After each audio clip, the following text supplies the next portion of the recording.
will we see any change from a World Ag Supply Demand Estimates report or WASDE coming out on Monday? Somebody who might help us with that, Chris Swift with Swift Trading. Chris, great to see you. Absolutely, Tony. It's a pleasure to be here, sir. And welcome to Nashville. Well, thank you. Thank you. And what a way to welcome me on a Monday with a roller coaster in the markets and all of that was going on. But really, WASDE coming out on Monday. The last time I was here, we had a big WASDE report as well. Are you watching that? It is. It's an event to prepare for, because what we have been trading over the last probably 3 to 4 months has been the drowned out, flooded corn, and then these enormous yields by the other. So one hand washes the other, and we continue to believe that the yield will offset a lot of what we may have lost in either, now some of the drought areas or back during planting, some of the flooded out areas.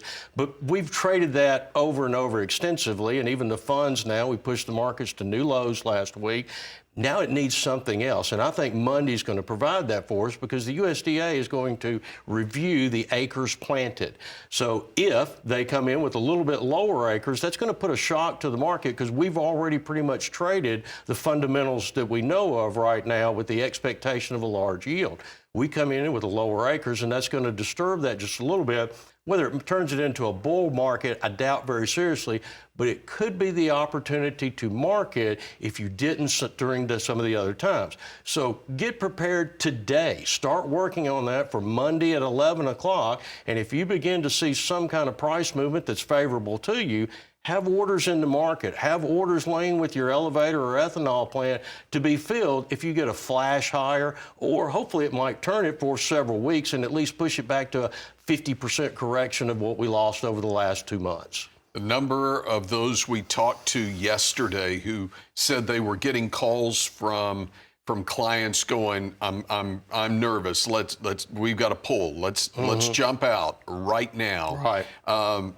Panic is not a good way to react, is it? Oh, absolutely. And reacting is always the worst. We try to act. We try to put things we like to put the cart behind the horse, not in front of it. So what we try to do is make sure that what we're seeing or are going to see, like on Monday, we get prepared for it. So if it happens, that's great. We're prepared for it. If it doesn't happen, we wouldn't have had the opportunity to begin with.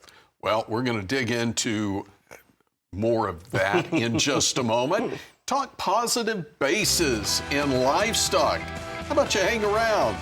We've got more coming up on Market Day Report. Welcome back. Let's dig into livestock markets as we continue trading here on a Tuesday morning, and live cattle futures have been moving higher. We're up a big $1.52 on the August at 183.07. October most active at 179.65. We're 40 cents off the day's high and trading 65 higher right now. And for the feeders, we're $1.65 higher on the August at 245.65. Most active September at 243.07. And it just clicking 242.95. That's still $1.70 higher. And for the hog trade, we're seeing mixed. August 7 higher, 91.22, but October 37 lower at 75.35. As we talk a little more about cattle, last week in the north, mainly 196 on the cash, dressed at 310, south 188. Grid cattle trading 191 on the online exchange. And it really gives us an opportunity to bring Chris Swift back in with Swift Trading. And when we talk about that cash, and then we talk about our futures market, at some point in time, we've got to see that converge. That's right. That's right. It's convergence of basis, and basis is a mathematical equation that's always quoted cash minus futures. Basis can be positive if cash is trading higher than the futures. Basis can be negative if the futures are trading higher than the cash market. What makes this interesting is for months on end, we have been trading enormous premium negative basis in the feeder cattle market to yesterday, where we went to one of the widest positive bases that we have seen in probably 2.5 years. And now it swaps advantage. Before, all of the backgrounders had the advantage to be able to market out into the future at considerably higher prices. The cattle feeder had to go day in, day day out, hand to mouth, to try to buy the cheapest, which was right there in front of him. Now we've swapped to that. Now the backgrounder is losing $10, $12, $15 worth of premium that he could have at one time had. But now the cattle feeder can look out there, and if we looked at where January closed at yesterday, around 235.37, and we took a 10% decline in the feeder cattle index, that would put it about 235.90.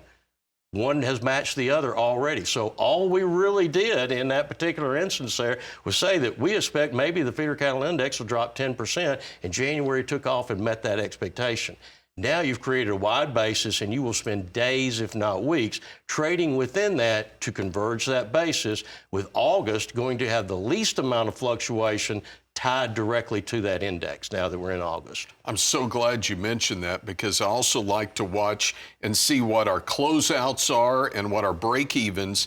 And if you were to put one on feed today, you're looking at about a $260 per head loss. So again, just shows how important managing the markets are. Absolutely. Chris Swift is with Swift Trading. Great to see you Oh, again. Tony, I'm glad you're here in Nashville, sir. I am.